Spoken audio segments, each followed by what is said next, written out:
Não para dele, né? Toda hora no zap. Meu Deus do céu.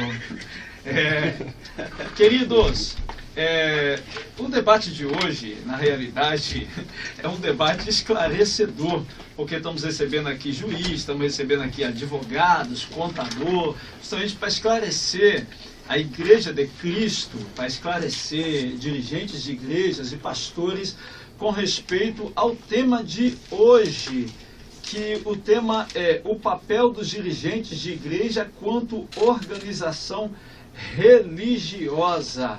Aí a pergunta que não quer calar é a seguinte: o membro que faz limpeza na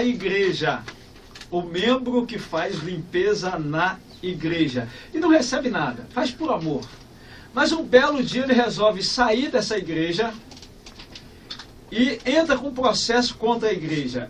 E aí como que fica a situação, doutor Carlos Henrique, que é advogado? Como é que fica isso aí? Ele está certo? Vai ganhar? Não vai ganhar? E aí, como é que fica isso aí? Meu pastor, eu acredito... Ou o pastor está errado, devia ter assinado a carteira dele? Como é que é isso aí? Orienta aí. Nós temos que desmistificar. As pessoas têm aquela ideia de espiritualizar tudo. O altar é de Deus, é a mão de Deus. Atrás do altar é uma empresa, tem um CNPJ, tem que cumprir a legislação. Mas se o membro diz que vai limpar por amor, pastor? Por amor, ele tem que ser registrado também. Ele é um empregado, ele tem que estar regido pela CLT, a fim de resguardar o próprio dirigente da empresa. Especifique que tem gente em casa que talvez não sabe. Nós aqui sabemos. CLT. É a Consolidação das Leis do Trabalho. E quem criou foi Getúlio Vargas na década de 40. E graças a Deus agora foi aprovada a reforma trabalhista. Porque o brasileiro, na minha humilde concepção, tem que parar com esse câncer de ter carteira de trabalho. Ele tem que ter o quê? A visão judaica. Ele tem que ser um empreendedor. Porque a maior nação do mundo, os Estados Unidos da América, todo mundo quer ir para lá. Lá não existe CLT. Você ganha por hora trabalhada. Então lá você tem, meu pastor, 3, 4 empregos. Então lá você compra sua casa própria, compra o seu carro 0 km, o dinheiro rende. Por quê? Você não tem os encargos trabalhistas que hoje, nesta nação, para você ser um empresário correto, é humanamente possível você conseguir pagar todos os encargos trabalhistas. Então, graças a Deus, foi aprovada essa reforma, que não é a ideal, mas o brasileiro tem que acordar que ele tem que esquecer a CLT. Ela foi criada na década de 40 por um ditador fascista, Getúlio Vargas. Era a época de Hitler na Alemanha, Mussolini na Itália, Franco na Espanha. Já passou essa época do Estado grande. O Estado tem que investir em educação, saúde, saneamento e segurança pública. O trabalhador tem que viver da dependência do altar de Deus. Quando você coloca Deus em primeiro lugar, o sobrenatural acontece. Eu não tenho salário, eu sou advogado. Eu mato o leão todo dia e não falta nada para mim. É porque tu é um Davi. Amém? Recebe. Então, voltando aqui, perdão se eu afastei um pouco do tema. Toda igreja tem que fazer tudo certinho, porque o apóstolo Paulo nos ensina o quê? Decência e ordem. É a casa de Deus. Então, mais um motivo. Nós somos a última instituição que tem credibilidade juntamente com as Forças Armadas. Então a igreja não pode perder essa responsabilidade que a sociedade coloca para a igreja. Então, se você colocou uma pessoa para fazer a limpeza da igreja, registra ela pela CLT ou abre um MEI, um microempreendedor individual, entendeu? Faz tudo bonitinho, tudo certinho para você se resguardar.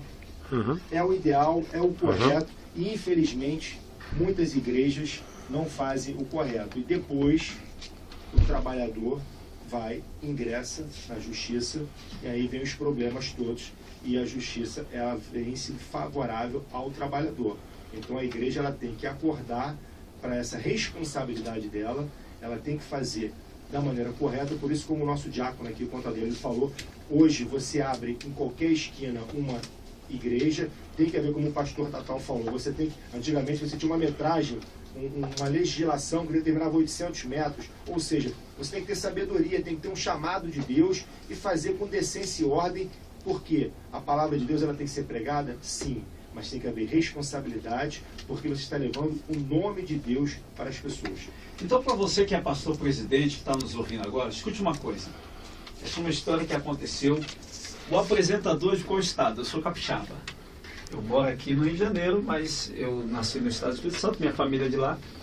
E um tempo atrás, aconteceu um fato lá no estado do Espírito Santo, não comigo, mas com alguns colegas, que um pastor ficou pastoreando uma congregação de um ministério que tinha mais de 10 congregações. Esse pastor ficou pastoreando uma congregação durante mais de 5 anos e nunca recebeu salário como pastor, só uma ajudinha e tal. Depois que esse pastor deu na mente dele, lá não sei o que deu na cabeça dele, ele resolveu processar o ministério, resolveu processar o pastor presidente, alegando que há 5 anos ele não ganhava salário pastoral. E aí a situação ficou feia e ele acabou ganhando essa causa aí. E aí, pastor, como fica essa situação hoje, pastor Ricardo Rodrigues? Qual o cuidado que o presidente deve ter em relação a isso? Que isso, essa história que eu falei, já tem mais de 7 anos atrás. Beleza. A data aqui para mim, para essa resposta é muito importante. A data, eu vou reiterar, a data, 7 anos que você falou, para mim é muito importante. Por quê? Quero voltar nesse ponto aqui da limpeza e conservação, conforme o Dr. Carlos aqui já mencionou. Realmente, dentro da questão da limpeza, não adianta. Da zebra, né? O pastor, o começa sacerdote... no amor, mas depois... Isso aí. Começa no amor, termina na prova. Né? Que não assina a carteira do empregado, né? Já foi fundamentada essa questão das formalidades, da zebra. Ele, quando levantar a porta da igreja, vai se deparar com uma notificação: compareça à Rua do Lavradio, número 132. Aí vai ter que constituir um advogado, caso a igreja não tenha, e vai ter grandes problemas, que é o que configura o artigo 3º da CLT, que é um dos pilares. Qual é esse pilar? Habitualidade. Ou seja, se eu limpo na segunda e na quinta aquele membro, gerou habitualidade. Gerou habitualidade, configura-se o vínculo de emprego. Então o dinheiro é grande. Quero até traçar como nota um processo que hoje tramita. Né? A igreja sucumbiu na sentença, pagou uma parte, e sendo que a igreja não tem conta bancária e nem tem CNPJ. Olha a problemática. E então vai bloquear a conta do pastor presidente da igreja. Então são casos do nosso dia a dia. E agora, respondendo aqui, quando o senhor falou de um sacerdote que ajuizou uma ação posteriormente, porque ele estava lá no seu exercício sacerdotal da igreja, porque eu falei 7 anos. Pelo menos a nível de pesquisa, a jurisprudência é pacífica. O que é jurisprudência? É a decisão uniforme de todos os tribunais, ou seja, quem está entrando está perdendo. Já tem um longo tempo, porque os juízes entendem que, na verdade, é um ofício sacerdotal dentro de uma ambiência espiritual. Então, dentro de uma pesquisa, eu estou falando isso aqui de informações seguras. A jurisprudência, hoje, a nível de pastor e juização, é pacificada. Agora, no que se tange dizer a limpeza, realmente, ele configura o vínculo de emprego. Então, toma cuidado aí, você que é pastor presidente ou é um pastor dirigente de igreja, cuidado, vou usar as palavras do doutor e pastor Ricardo. Começa no amor, depois termina na prova. Então, toma muito cuidado com isso aí, porque é coisa séria.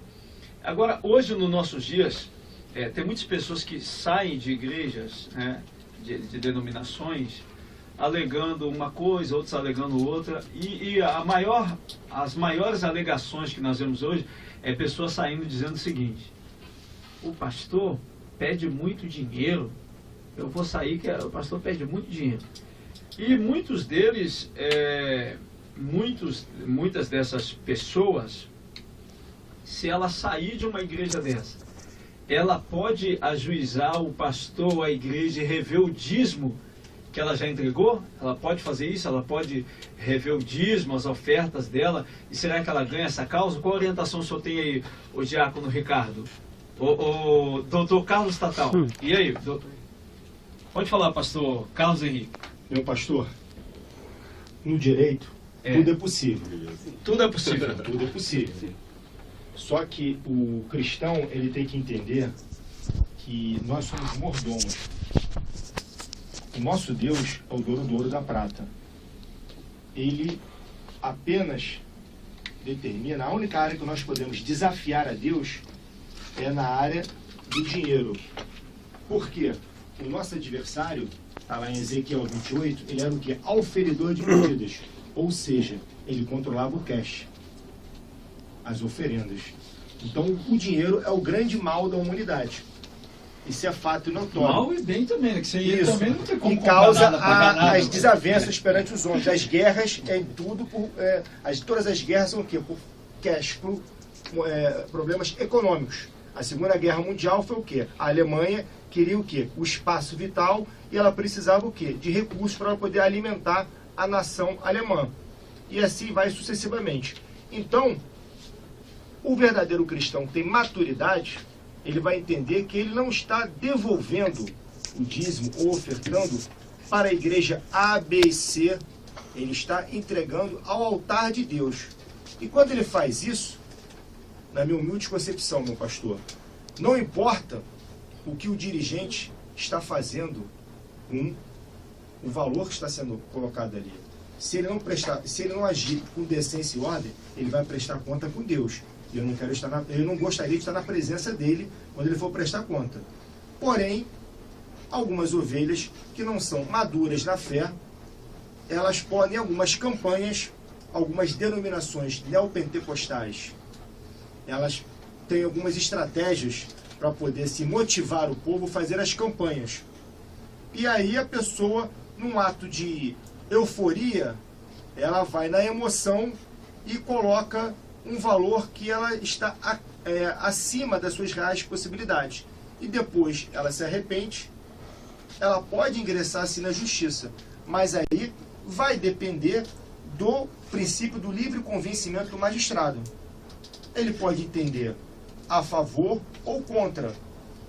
Agora, o verdadeiro cristão, na minha humilde concepção, ele jamais vai fazer isso, porque, volto a afirmar, meu pastor, a oferta é para Deus. E você tem que acreditar, baseado no Evangelho de Lucas, capítulo 1, versículo 37. Para Deus não é impossível. Só que o tempo de Deus é diferente do nosso. Quando você faz uma oferta, você coloca o seu melhor ali com toda a força no altar. E se for da vontade de Deus, Ele vai te honrar. Se não for da vontade de Deus, Ele vai continuar sendo Deus. A turbina do contador aqui, Diácono Ricardo Trajano, está esquentando aqui. Fala aí, meu querido. Mais ou menos assim, esquentando. Concordo com o pastor Carlos Dantas, né? E o doutor também, que é advogado. Mas o princípio que nós estamos falando é de oferta, né? E dízimo. Vamos para a palavra? Malaquias 3:10. Trazei todos os dízimos à casa do tesouro, não é isso? Então, se eu sou crente, a minha bússola é a palavra. Na palavra está dizendo que eu tenho que dizimar e tenho que ofertar. Se o dirigente, né, pede uma oferta de 100 mil reais, eu não vou dar 100 mil reais. Você tem que dar segundo o seu coração. É o que o doutor falou. Ela pode até impetrar uma ação. Mas aí, se ela for para a palavra, ela está indo contra quem? O dirigente? Ela está indo contra Cristo. Foi isso que Cristo falou para Pedro. Quando ele manda pescar e pede, diz, vai lá e tributa por mim e por você.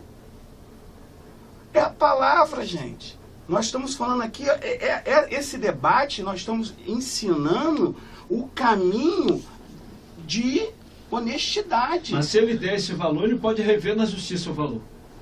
Se o cara, de repente, o diabo entra nele lá, ele pode rever o valor na justiça. O diabo entrou nele. Isso, O diabo é o diabo. Ele... Mas ele pode até interpretar judicialmente. O doutor foi bem claro. O doutor Ricardo vai falar, o nosso amigo também vai falar, o juiz de paz. Ele pode até interpretar. Mas e a carga espiritual que vai vir sobre ele? Nós somos cidadãos do céu, somos peregrinos nessa terra, mas nós temos que ter ciência que o nosso Salvador, ele veio aqui à terra e ele tributou, gente. Ele era 100% homem e 100% Deus. Eu estou errado, gente, aqui, teologicamente falando. Então, isso é muito sério. Nós, como homem de Deus aqui, a gente tem que falar dentro da palavra. E Malaquias 3:10 é o que eu deixo.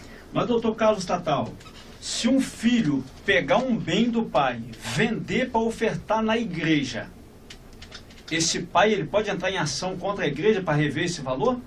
Observe bem, um filho pega lá um bem, lá um carro, alguma coisa do pai, sem pedir, sem consentimento, vende, ou mesmo a esposa, né? Pega o dinheiro, vai lá na igreja, entrega lá como oferta, ou como dízimo que seja. Esse pai, ele pode entrar com uma ação na justiça e ele ganha essa ação?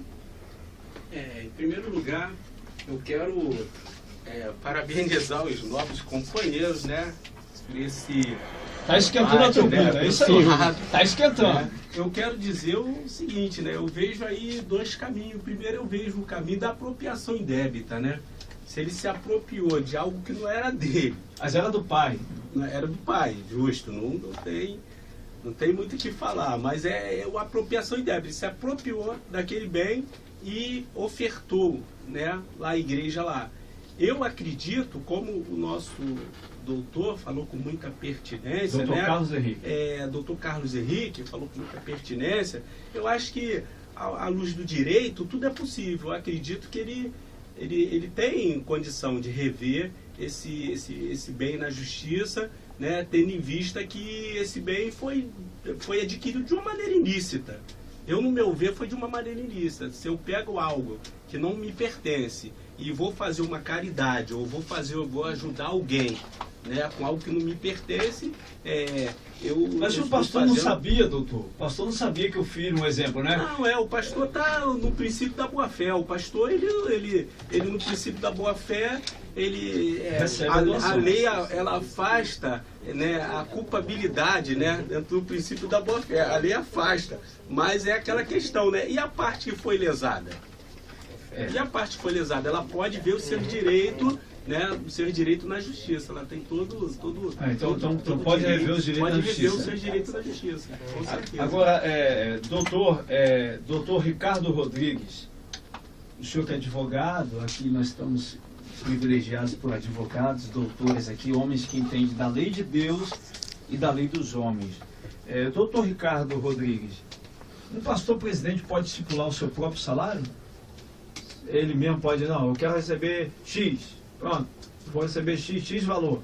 Está dentro da lei, está fora da lei, como é que é isso aí? Não, o próprio estatuto ele vai regulamentar isso. Tudo é feito em assembleia, né? Uma reunião ali e todos vão estar ali acordando acerca de um valor e por votações ali, né, dentro de uma uniformidade para saber aonde vai se chegar. Aí após essa formalidade, aí vai ganhar X, vai ganhar Y, né?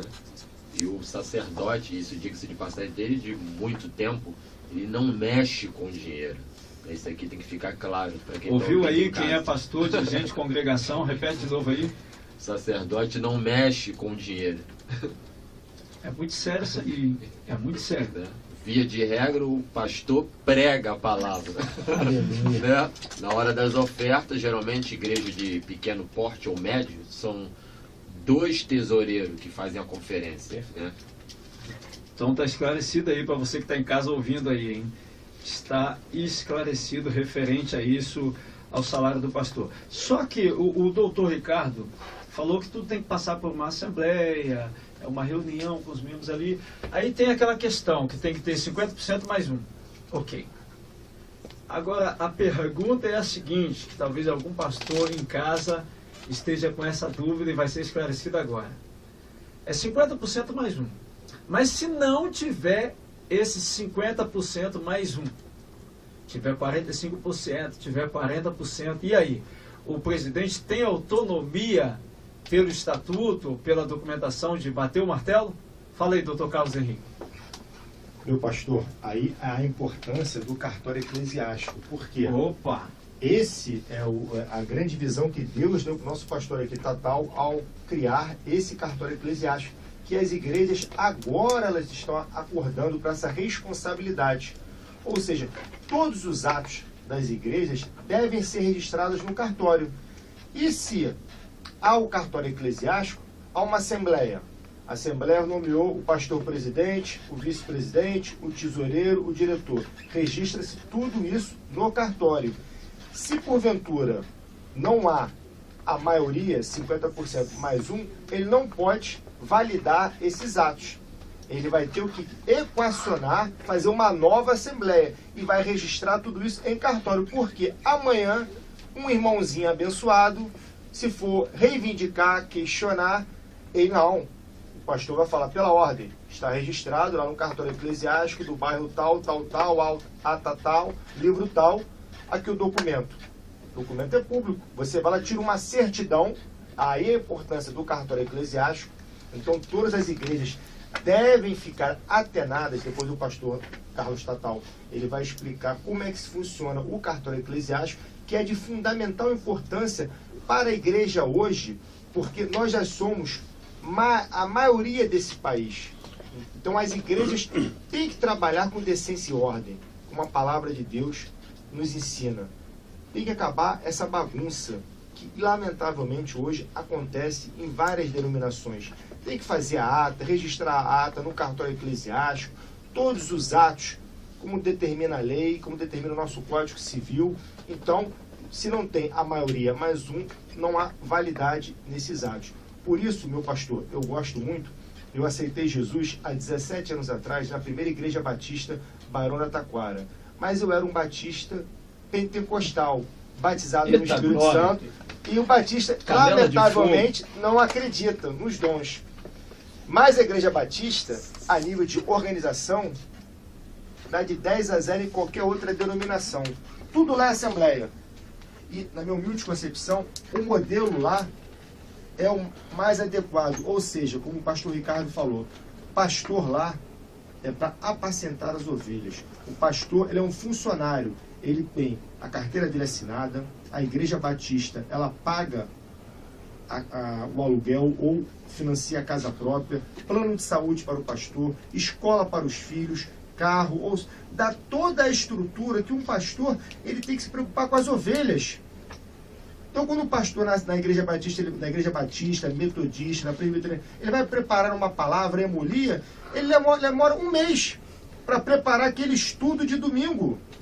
Ele se preocupa com... o pastor tem que estar na igreja, ele não tem que estar preocupado com entrada e saída de fluxo de caixa, com obra. Ele tem que estar preocupado com o quê? Por que o diácono Carlos não foi no culto hoje, terça-feira? Eu vou ligar para ele, não atende o telefone, eu vou ver lá na secretaria onde é que ele mora, eu vou na casa dele. O pastor é esse, por isso que o cajado do pastor ele tem o que? Para puxar a ovelha. Ele é uma proteção e também ele guarda ali a ovelha. Essa é a função. Infelizmente, em outras denominações, o pastor tem que trabalhar o dia inteiro, chega à noite cansado, ainda tem que preparar a palavra, cuidar de oferta, obra, reunião, o obreiro que faltou ainda fica na portaria ainda, ou seja, só a misericórdia de Deus, meu pastor. É verdade. Então, tá aí esclarecimentos aí do diácono e advogado, Dr. Carlos Tatal, sobre esse tema de hoje. Queridos, estamos chegando ao final do nosso debate Conamio, Adriano. Que peninha, mas chegou ao final. E nós vamos ouvir tese, considerações finais de cada um dos nossos debatedores a respeito desse tema, né? Tese e considerações finais, e também os contatos de como você pode encontrar cada um deles. Vamos começar aqui com o pastor Ricardo Rodrigues, suas considerações finais sobre o tema de hoje. Deus abençoe a cada qual. É sempre um prazer estar participando dessa mesa, né? O doutor Carlos Henrique. Ele me manda um abraço. Hoje ele está aqui, gente. Diácono Carlos Trajano, pastor Carlos Tatal, que também aqui nos acompanha. Então, conforme foi mencionado em todo esse debate, existe a igreja invisível e existe a igreja visível. A igreja visível, ela tem suas obrigações, ela tem os seus cunhos formais, e se nós não atentarmos para isso, vamos sofrer grandes sanções posteriores, porque na verdade não tivemos às vezes informações como tais, e hoje o debate ele teve esse intuito de te esclarecer, você que é um sacerdote, é um pastor que está em casa ao alcance da nossa voz. Então tá aí, tese e considerações finais do pastor e advogado Dr. Ricardo Rodrigues. Tese e considerações finais do diácono e advogado Carlos Henrique. Meu pastor, eu vou deixar um desafio para esse povo abençoado que está ouvindo aqui, esse programa aqui. Segundo livro do profeta Samuel, capítulo 8, versículo 6, parte final, que diz: e por onde Davi andava, Deus lhe dava vitória. O povo tem que ser mais ousado, tem que depender mais do altar de Deus, tem que acreditar no sobrenatural. Eu creio no Deus do impossível, o Deus de Abraão, de Isaac e Jacó, o mesmo de ontem e hoje e amanhã, o mesmo Deus que com o soprar das narinas abriu o mar vermelho. Nós temos que parar de ouvir essa palavra crise, violência, desemprego e acreditar mais na palavra de Deus. Pois, se nós temos um Deus grande, nós vamos ter uma vida grande. E é chegada a hora do nosso povo conquistar o melhor dessa terra.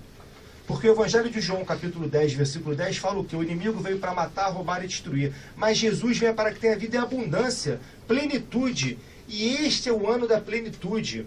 É o ano 5.547 no calendário judaico. Ou seja, tem que acontecer o sobrenatural. O povo tem que acreditar mais na palavra de Deus. E a igreja tem que se fortalecer, meu pastor. Ela tem que se fortalecer, se organizar.